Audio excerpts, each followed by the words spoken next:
Plus sérieusement, l'armée, parlons-en.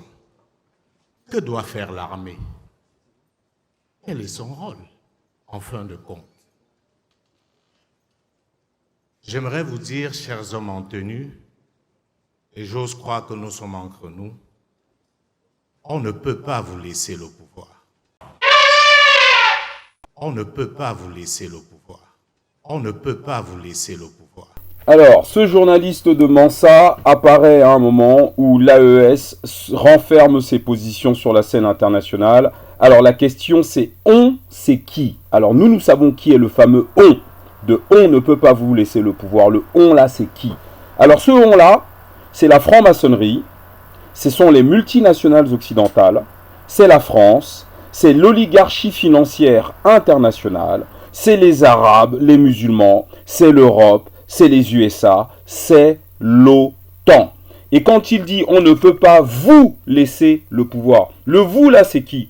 Eh bien, c'est les 3 militaires de l'AES. Parce que on ne sait pas pourquoi les militaires n'auraient pas le droit d'accéder au pouvoir. Pourquoi pas les taximans? Pourquoi pas les vendeuses? Pourquoi pas les médecins? Pourquoi pas les avocats? Pourquoi les militaires? Eh bien, tout simplement parce que dans une nation, il n'y a rien de plus patriote. Personne n'est plus patriote qu'un militaire. Et surtout un militaire qui a risqué sa vie pour son peuple. Ce n'est pas la place de l'armée. Les militaires, dans les casernes, rêvent de prendre le pouvoir. On leur donne le pouvoir par nos errements. La Guinée est à un carrefour, à un moment historique de son histoire, comme le Mali, comme le Niger, comme Gabon, comme le Burkina Faso et bien d'autres pays africains pour se dire qu'est-ce qu'on fait maintenant? Ne soyez pas dupes. Mansa apparaît à un moment où l'Afrique et les Africains, les Noirs, sont en train de se prendre en main. On a une bande de cloportes, de journalistes, d'opportunistes. Monsieur Alain Foka, d'ailleurs, ne se qualifie pas comme africain. Il est, selon ses propres termes, un observateur international. Et comme par hasard, cet observateur international apparaît au moment où la France, l'Europe, l'OTAN est en train de perdre pied sur le continent africain.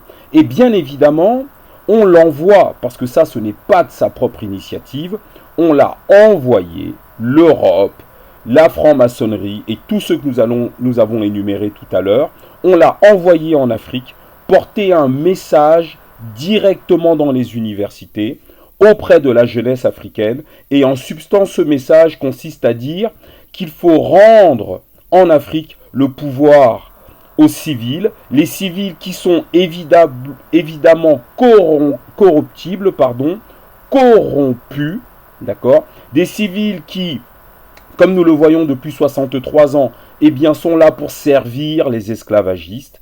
Et donc, l'Afrique, aujourd'hui, doit prendre des mesures contre ce type de personnage. En fait, le problème aujourd'hui, c'est que quand on massacrait dans le Sahel des Noirs et qu'on trouvait des charniers dans les villages, ni M. Foka et sa troupe n'apparaissaient pour tenir ce genre de discours. Ils apparaissent lorsque les intérêts des multinationales occidentales, de la franc-maçonnerie, de la France, de l'OTAN, des Arabes, de l'Europe et des États-Unis sont menacés.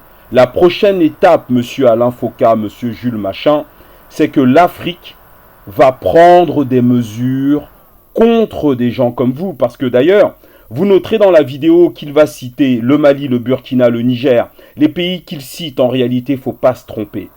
La cible de leur mouvement sont les 3 patriotes que vous avez là à l'écran. C'est pour ça que Mansa est né.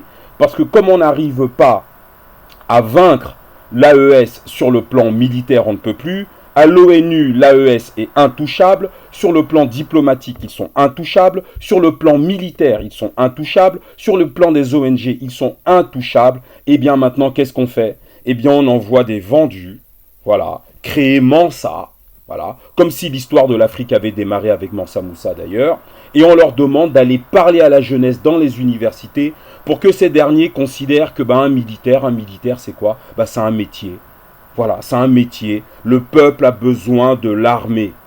Parce qu'après le peuple, le second pouvoir dans un pays, c'est l'armée. Voilà. Et donc aujourd'hui, quand l'armée prend ses responsabilités à la demande du peuple, eh bien, l'oligarchie internationale occidentale et arabe envoie des types comme ça. Voilà, vous avez Monsieur Alain Fécal ou Foka pour ceux qui veulent. Vous avez les imams comme l'imam Diko qu'on commence à activer, etc. Mais on n'est pas dupe.